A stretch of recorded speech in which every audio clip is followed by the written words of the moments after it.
House Republicans have produced a responsible measure that will keep the lights on, avoid a harmful lapse in government funding, and provide the time and space to finish that important work.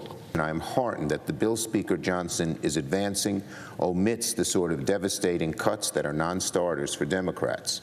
The Speaker's proposal is far from perfect, but the most important thing is that it refrains from making steep cuts while avoiding a costly government shutdown.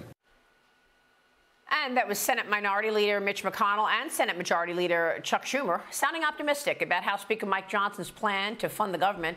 The government will shut down on Friday or after Friday if Congress fails to agree on a deal. The deadline is November 17th. The House will be voting on Johnson's plan later today. It begins at 9 a.m. The proposal would fund part of government until January 19th, and then the rest of the appropriations bills until February 2nd. Joining me right now to walk us through it is Texas Congressman Jodey Arrington. He is the chairman of the House Budget Committee. Mr. Chairman, thanks very much for being here this morning. Good morning. You bet. Good to be with you, Maria. Can you walk us through the plan to fund government in two ladders? Sure. I think first we need the new speaker, who's been on the job all of 2 weeks, to have the runway to finalize our funding package, to take the fight to the Democrats and start that negotiation, and then most importantly, make our case to the American people that we have a woke and weaponized bureaucracy that needs to be reined in. We need to reduce spending, and we need to secure the border. We just need to be on a different track altogether. And then finally, the sort of two-step process, we need to break this up into chunks that are digestible, because we have to have meaningful debate, and we have to convince the American people that this radical agenda of the Democrats has been disastrous for the country. It's hard to do that when you take this massive 12 appropriation bill funding package. And so starting with the least controversial things, building momentum so that we can end up with a responsible funding package, I think is the right approach. And I applaud Speaker Johnson for not only doing that, Maria, but establishing a new precedent that we will restore fiscal sanity in this town by paying for the emergency supplemental in the Israeli assistance bill. Yeah, and I understand that. These omnibus bills at the end of the year that threaten everybody's, holidays and just force everybody to make a decision that they otherwise would not have made has to go. But the bill is still facing some criticism, even from Republicans. Georgia Congressman Andrew Clyde joining me earlier today, saying why he's going to vote against this. Watch this. This is a bad bill. It should not pass. It will not pass with solid Republican support. It's going to have to pass with Democrat support. There needs to be, at a minimum, the FRA levels and not the current Pelosi spending levels with the current Pelosi policy in it. So do you think we'll see a government shutdown then? No, I think that's not what's going to happen. But when you take the threat of the government shutdown off the table, then you completely lose all your leverage here in Washington. So what do you think? Other Republicans like Marjorie Taylor Greene or Chip Roy, Warren Davidson, all posted on social media. They say they don't like a laddered CR approach. It looks gimmicky to me, but I'm open to what the House is talking about. Murphy said on the weekend programs this weekend. Your response? Well, I think we're going to have to fight to use the power of the purse effectively to reduce spending, to secure the border, and change the policies currently that are failing this country, as I mentioned before. No doubt about that. There'll be a fight, but we need to pick the time and conditions of our choosing to have that fight. You just talked about trying to do something in the middle of a holiday. That's a recipe for getting jammed by the Democrats with an omnibus, which has failed us for decades. So, look, we need to bend the spending curve. We need to right-size the bureaucracy and do all these things, especially secure the border and protect the American people. But we've got to do that in a smart way where we have the best chance of success.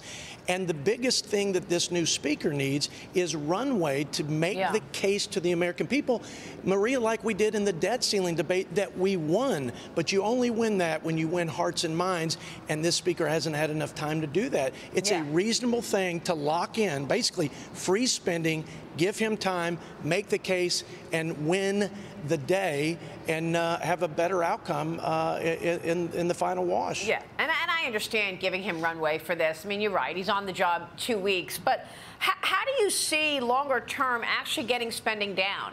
right? I mean, you know, you're talking about the Democrats not wanting to cut any of this, and also the military spending. And I know you dealt with that, you know, weeks ago, but we're in a completely new, dangerous world. Why is it that the bills providing funding for agriculture, military construction, veterans affairs, energy, water can be paid by January 19th, and then how come the others have to be in a second bill not until February 2nd? Like, why those bills there for February 2nd? Well, I think you've got defense and homeland, which I think are more serious issues than the energy, water, or interior bills, ag, and the like that are in that first tranche. I think it's just a matter of we have more traction with one that can build the momentum so we can have a final funding of the government. But to your question about how are we going to do this, we have to be able to walk before we run. Discretionary spending, as you know, is only a third of the budget. The 2/3 of our budget is on auto spend. We have to do this well and be faithful in the small things so that we can focus on the greater driver of the debt, which is mandatory spending, welfare, health care.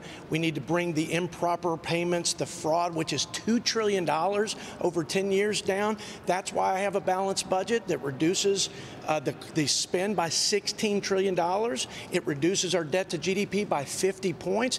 That blueprint is what we have to focus on if we're serious about staving off a debt crisis and causing irreparable harm to this great country of ours and our children's future. So you're expecting Democrat support then for this to pass. Do you expect the government shutdown, or will you have the Democrat support to keep funding government beyond Friday? The Democrats are going to support extending this temporary funding through the end of the year. I don't think they want to have a shutdown fight during Christmas. And so I think you're going to have a bipartisan support to say, give this speaker some time, and then let's negotiate a final funding bill that is responsible and recognizes, and I heard Chuck Schumer in your opening, that recognizes that the American people are changing their spending habits and tightening their belts, and they expect their government to do the same. That's exactly right. Real quick, Congressman, before you go, you said, you know, the border needs funding. I'm having a hard time with that because I thought the border didn't need any more money because you keep sending money to the border. That's only going to have the Border Patrol create more housing for the migrants. How is that securing the border? I thought you just needed a policy change at the border. And if the border is such a problem, how come your colleagues are so reluctant to impeach Alejandro Mayorkas? Oh, I'd impeach him yesterday because he's been derelict. He's not been honest with the American people. And we have a long list of transgressions there that are totally impeachable. But I never mentioned funding, actually. I said we have to secure the border, which means we have to change the policy. So you're right, Maria. This isn't an issue of resources. It's an issue of political will that this president doesn't have to prioritize the American people's safety. He wants to talk about Ukraine and other things that have their place with the proper context and the proper controls. But the #1 safety and security issue is the border for the American people, and he's nowhere to be found. So no, you're right. It's about remain in Mexico, stop the catch and release, enforce the law. These things don't cost money. They require political courage, and they require a president that will actually take his commander-in-chief job seriously. Clearly, this one doesn't. We don't have that right now. Congressman, Mr. Chairman, good to talk with you. Thank you, sir.